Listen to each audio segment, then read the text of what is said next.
Hi Aquarius, kumusta po kayong lahat? Okay so yan Aquarius, maraming salamat po sa walang sawang pagsubaybay sa ating pong mga reading. And kung ikaw ay bago pa lang sa ating channel, mag-subscribe na po kayo. Then i-click mo na rin yung ating notification bell para lagi kang updated sa ating mga bagong upload, okay? So guys, sa mga interested para sa ating private reading, nasa description box below lang po yung link ng aking Facebook. Message nyo lang po ako. Okay, so tignan natin, Aquarius, ano ba yung mga possible na ganap sa inyo this week? Aquarius, Sun, Moon, Rising, and Venus sign. Aquarius, Sun, Moon, Rising, and Venus sign. Meron tayong doing nothing is fine too. Okay, so sinasabi dito guys, pwedeng yung iba kasi sa inyo, pwedeng makafeel ka na, nangangamba ka, ba't parang walang nangyayari, walang progress, no? So, sinasabi lang dito guys na pwedeng makafeel ka ng boredom, ma-bored ka ngayong week na to. Kasi parang, ang dating, ba't pa mag-e-effort, wala namang progress na nangyayari. So, pwedeng makafeel ka ng parang tatamarin ka sa kung ano yung pwede mong simulan or kung ano yung gusto mong simulan or sinisimulan mo na. Okay? Sinasabi naman dito guys, kung kahit wala ka namang effort na gawin dito, okay lang. Kasi, kung para sa inyo, ibibigay talaga sa iyo eh. And binakikita ko guys na mapapansin mo eh, kahit wala kang gawin, but parang ang daming blessing na dumarating. Parang kahit wala kang gawin, mismong yung mga opportunity yung dumarating sa inyo. Talagang parang ginaguide ka ni universe, no? Tignan pa natin. Aquarius, Sun, Moon, Rising, and Venus sign. Aquarius, Sun, Moon, Rising, and Venus sign. So, guys, meron tayong you can do it. Diba? So, parang bigyan mo lang muna daw ng time yung sarili mo na magpahinga. Then, after na to, once na okay ka na, nakarecover ka na, kaya mo na yan. Okay? Nakikita ko kasi yung natural na pagiging strong ng mga Aquarius dito. Ayan. Yung tipong kahit tinatamad kayo, once na mag-effort ka talaga, tuloy-tuloy na yan. So, kahit wala kang gawin dito, okay lang yan. Kasi tuloy-tuloy ka magtrabaho, talagang wala nang tigil. May mga times lang talaga na parang hindi nagiging consistent talaga yung kasipagan ng mga Aquarius. Pero, worth it kasi iba yung effort nila eh. So, by the way, Aquarius, tignan pa natin.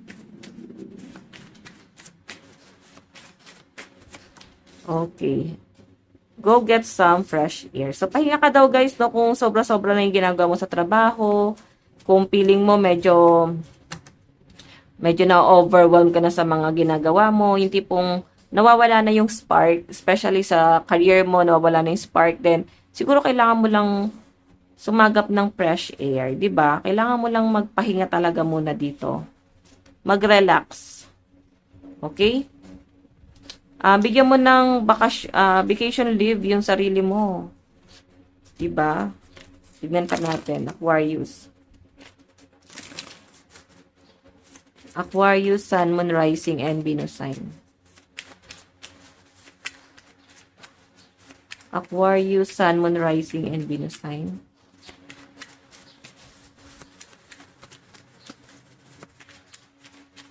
Meron tayong stop complaining. Oh.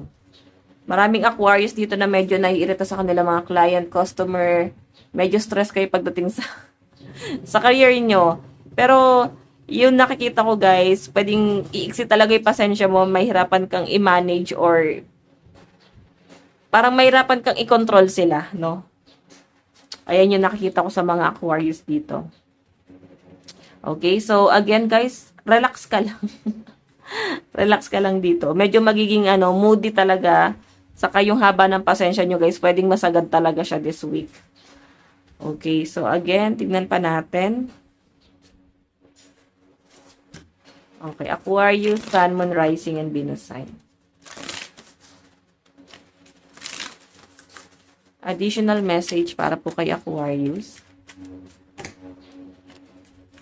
Iba sa inyo guys na nagbi-business, ayan, mahirapan kayong i-manage yung mga client nyo.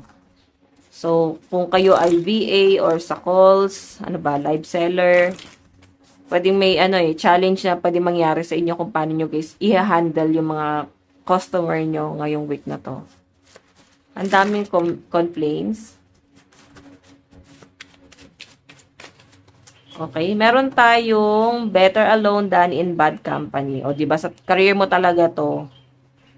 So, yung nakikita ko sa mga Aquarius, hindi kayo para i-please mo pa yung sarili mo sa mga client mo or sa customer mo. Kasi kahit wala kang effort na gawin dito, may tatanggap ng product mo or may parang yung opportunity mismo yung darating ganon ka chill.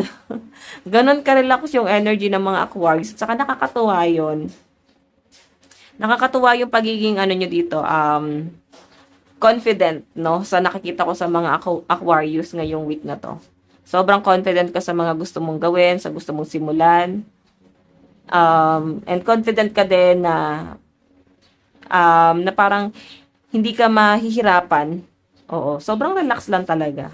So, by the way, tignan pa natin.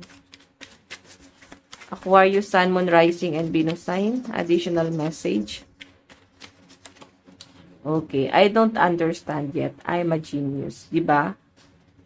So, may mga sitwasyon din minsan na may pagka-unique talaga may pagka-unique ang mga Aquarius, no? May mga bagay na hirap kayong intindihin. Tapos, may mga bagay na kaya mong intindihin. Pero yung mga tao yung nahihirapan na intindihin yon.